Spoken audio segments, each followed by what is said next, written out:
280 वर्षों से आस्था का केंद्र है ये पटना का हनुमान मंदिर, जो कि पटना जंक्शन के ठीक बगल में स्थित है। अगर आप बिहार से हैं तो किसी न किसी कारण से आप पटना जरूर जाते हैं ट्रेन से। जैसे ही आप पटना रेलवे स्टेशन के बाहर निकलिएगा तो आपको ठीक ऐसा नज़ारा देखने को मिलेगा।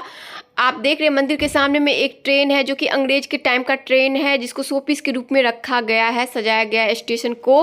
और यहाँ पर आप मंदिर का जो दरवाज़ा देख रहे हैं, एक दरवाज़ा वो फिलहाल बंद है और यहाँ पर निकास का जो दरवाज़ा है वो अभी खुला हुआ है। और यहाँ पर महिला और पुरुष दोनों के लिए अलग काउंटर बना है, जहाँ पे वो अपना चप्पल निःशुल्क जमा करेंगे और उन्हें एक टोकन मिलेगा, जिसकी सहायता से वो चप्पल फिर ले लेंगे। और ठीक थोड़ा आगे आने के बाद आपको यहाँ पर बहुत सारा प्रसाद का काउंटर मिल जाएगा। तो आप यहाँ देख सकते हैं कि ये प्रसाद का काउंटर है। ठीक इसके बगल में आप देख रहे हैं कुछ आदमी दरवाज़ा, ये सेकेंड दरवाज़ा है जहाँ से आप मंदिर में प्रवेश करिएगा। तिरुपति के बाद देश में सबसे अधिक बिकने वाला लड्डू, मतलब जो टेस्ट आपको तिरुपति बालाजी में मिलेगा तो वही टेस्ट आपको यहाँ पर भी मिल जाएगा। ऐसा टेस्ट आपको कहीं और फिर दूसरा नहीं मिलेगा। और यहाँ पर प्राइस देख रहे हैं मेंशन किया गया है, 1 किलो का 330 रुपया, 500 ग्राम का 250 ग्राम का। तो यहाँ से आप ज़रूरत के हिसाब से या जो आपको श्रद्धा हो आप उतना प्रसादी खरीद सकते हैं। और यहाँ पर आपको माला भी 10 रुपया में एक माला मिलेगा। और ये जो हमारा दूसरा सेकेंड दरवाज़ा है जो अभी खुला हुआ है, तो उसे हम एंटर करेंगे। और ठीक इसके बगल में भी आप देख सकते हैं प्रसाद का बहुत सारा काउंटर है। तो अब हम लोग आ चुके हैं मंदिर के अंदर। और रेलवे जंक्शन के बगल में होने के बाद भी जो मंदिर का मैनेजमेंट है वो बहुत ही शानदार है। और हम लोग मंदिर के अंदर आ चुके हैं। ये मंदिर का ग्राउंड फ्लोर है और मुख्य जो भगवान है वो यहीं पे हैं। तो बहुत ही लंबा लाइन है, तब तक चलिए हम लोग देख लेते हैं कि मंदिर के ग्राउंड फ्लोर पे क्या क्या है। तो यहाँ आप देख सकते हैं कि ये जो आप देख रहे हैं दरवाज़ा, इसके अंदर जा कर के आप रसीद कटवा सकते हैं पूजा विशेष के लिए। यहाँ पे लिखा हुआ भी है, यहाँ पर पूजा पाठ का जो रसीद है वो कटती है। तो कोई विशेष पूजा करवाना तो उसका रसीद जो है वहाँ आपको अंदर जा कर के पैसा जमा करके वो कटवाना पड़ेगा। और यहाँ पर बहुत सारा ध्वजा रखा हुआ है, आपने देखा। और यहाँ पर एक छोटा सा दुकान है, मतलब पूजा सामग्री की दुकान है। यहाँ से आप पूजा से रिलेटेड जो सामान है वो खरीदते हैं। और इसके ठीक बगल में एक स्टैच्यू है यहाँ पे बना हुआ, उसके नीचे कुछ दोहा भी लिखा गया है। आपको मैं एक बात बताना चाहती हूँ यहाँ पर कि ये जो महावीर मंदिर है, इसकी कमाई से बहुत सारा ट्रस्ट जो है वो चलाया जाता है। इस मंदिर में प्रत्येक दिन की जो कमाई है वो 1 लाख रुपया के करीब होती है, जिससे कि महावीर कैंसर संस्थान, नेत्रालय संस्थान और भी बहुत सारे जो ट्रस्ट है जिसमें ये मंदिर योगदान करती है। वैष्णो देवी माता के मंदिर के बाद उत्तर भारत का सबसे जो ट्रस्ट में योगदान करती है वो महावीर मंदिर ही है, जो इसकी सबसे खास बात है। और मंदिर का जो दूसरा साइड है वहाँ पर संत रविदास जी का जो स्टैचू है वो बना हुआ है। तो ये हमारे ग्राउंड फ्लोर का नज़ारा है। और साथ ही विक्रय केंद्र है, मतलब यहाँ से आप कोई भी रत्न खरीद सकते हैं। रत्न का दुकान है छोटा सा। और ज्योतिषम मंडपम, मतलब कि यहाँ पर आप ज्योतिष से राय विचार ले सकते हैं अपने लिए। तो सामने की तरफ भी 2 छोटे छोटे दुकान है बना हुआ। तो अब चलिए मैं आप लोगों को मंदिर के अंदर का नज़ारा मतलब दिखाती हूँ। अंदर का दृश्य जो है वो, मंदिर में जो भीड़ है वो बहुत ही ज़्यादा है और लाइन जो है वो भी बहुत ही लंबा है। तो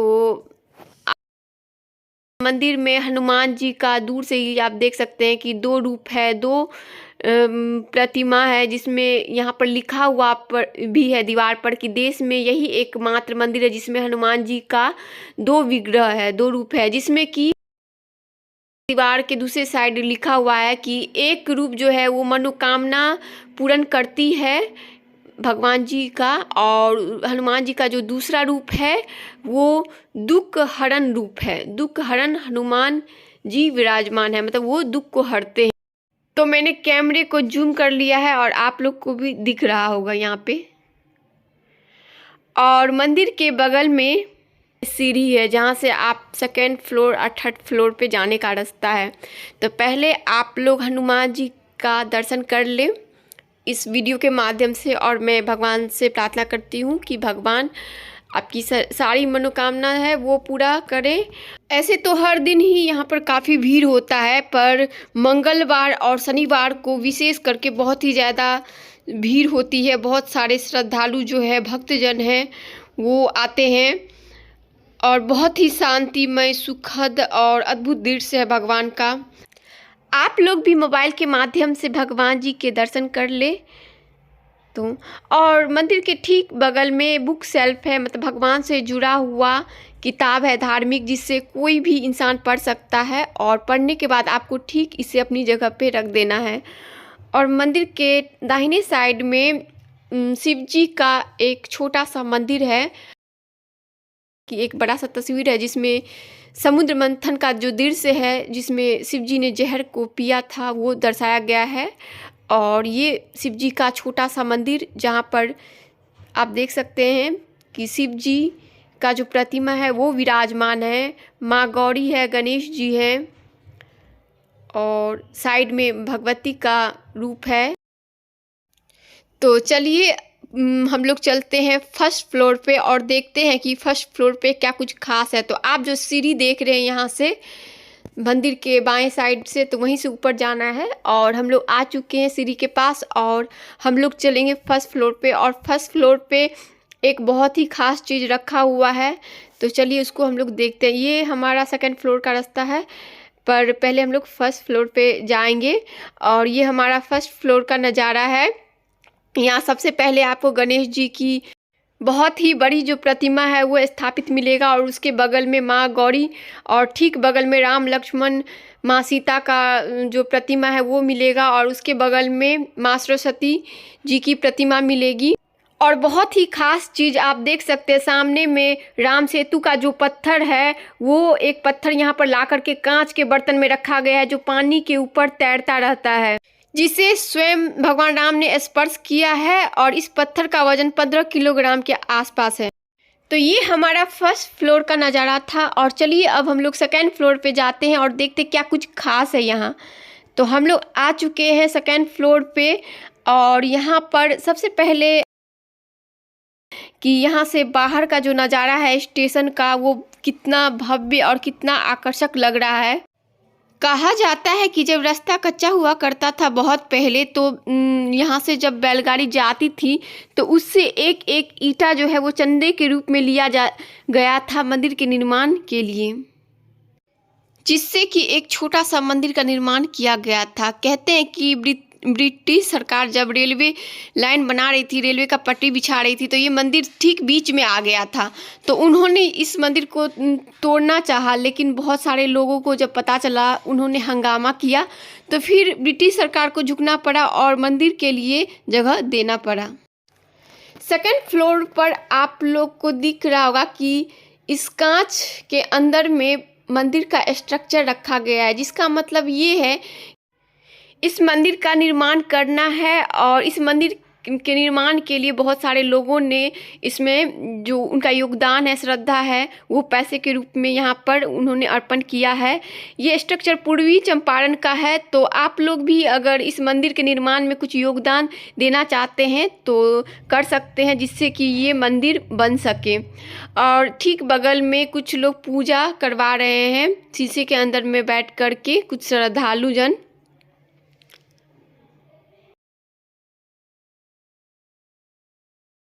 माता दुर्गा जो है, माँ दुर्गा, उसका प्रतिमा जो है वो स्थापित किया गया है। और माँ दुर्गा से पहले यहाँ पर जो कृष्ण जी हैं, अर्जुन को महाभारत में उपदेश दे रहे हैं, तो उसी का एक जो स्ट्रक्चर है, रूप है, वो यहाँ पर स्थापित किया गया है। और ठीक बगल में यहाँ पर रामायण का एक दृश्य दर्शाया गया है, जहाँ पर श्री राम भगवान जी माँ सबरी के जूठे जो बैर है वो खा रहे हैं।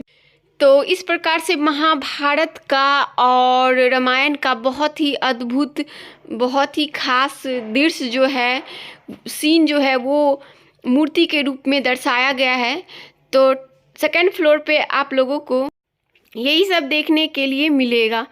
तो चलिए अब हम लोग चलते हैं इस मंदिर का सबसे लास्ट फ्लोर जो है, थर्ड फ्लोर, वहाँ चलते हैं इस सीढ़ी के माध्यम से और देखते हैं कि वहाँ पर क्या कुछ है।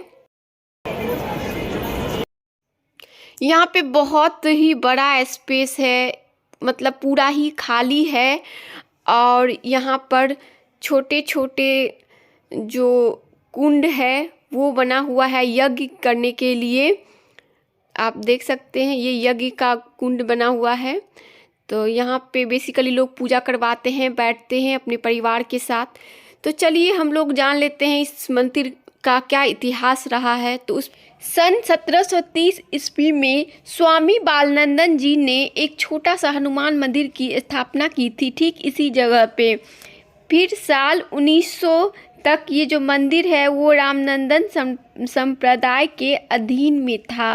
साल 1900 से 1948 तक यह जो मंदिर है वो गोसाई सन्यासियों के अधीन में रहा। साल 1948 में पटना हाई कोर्ट ने इस मंदिर को सार्वजनिक मंदिर घोषित कर दिया और हर किसी को अब इस मंदिर में जाने की, पूजा करने की पूरी अनुमति मिल गई। सन 1983 से 85 के बीच में आचार्य किशोर कुणाल के चरण कमलों द्वारा वर्तमान मंदिर का निर्माण हुआ। Thank you for watching this video. आपको ये वीडियो अच्छा लगा हो तो इसे लाइक कर दें, मेरे चैनल को सब्सक्राइब कर लें।